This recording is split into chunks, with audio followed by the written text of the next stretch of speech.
Republicans in the US state of Florida say they intend to capitalize on what they perceive to be a growing sense of disillusionment amongst Jewish voters over President Obama's handling of two key issues: the economy and Israel.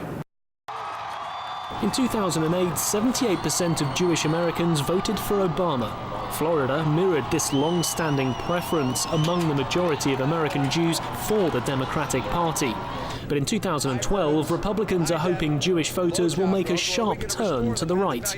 Attack ads are one key tool. Barack Obama has never visited Israel and refuses to recognize Jerusalem as its capital. Mitt Romney will be a different kind of president, a strong leader who stands by our allies. He knows America holds a deep and cherished relationship with Israel. Adam Hassner is running as the Republican candidate for the U.S. House of Representatives for South Florida and is the honorary chairman of the National Jewish Americans for Romney Coalition. This is a president and his administration that has refused to acknowledge Jerusalem as the undivided capital of the state of Israel. I think that's a very important distinction. This is a president who has demanded negotiations based on the 1967 border, something that I oppose and that a lot of other people oppose as well. Jewish Democrats in Florida say they are outraged by Mitt Romney's decision to politicize the U.S.-Israel relationship on his trip to Israel during election season. He turned Israel into a partisan political issue, and that's never been done before. That's always been hands off. It's just too important to the United States of America, the relationship with Israel, for all kinds of reasons.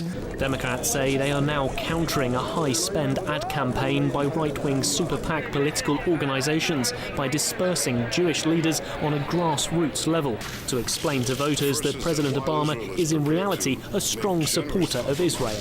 There's been a lot of folks who are Jewish leaders, not political leaders who are Jewish, but Jewish leaders who have begun to go around the country, including in South Florida, setting the record straight. So whatever mischief the Republican Party has undertaken is beginning to be dispelled now.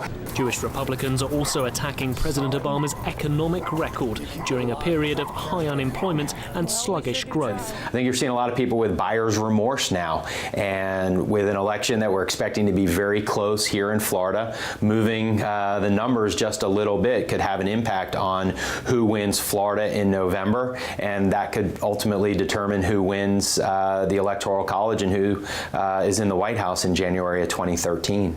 Florida is the biggest of the big swing states, and President George W. Bush famously won the White House after a contested recount concluded that he beat Al Gore in Florida by just 537 votes. Within the state of Florida, even a relatively small percentage of Jews having their minds changed from having voted for Obama last time to voting for the Romney ticket this time, could make an ultimate difference in the election if it is as close as it was the last time. So in 2012, both the president and his challenger will continue to campaign hard in Florida.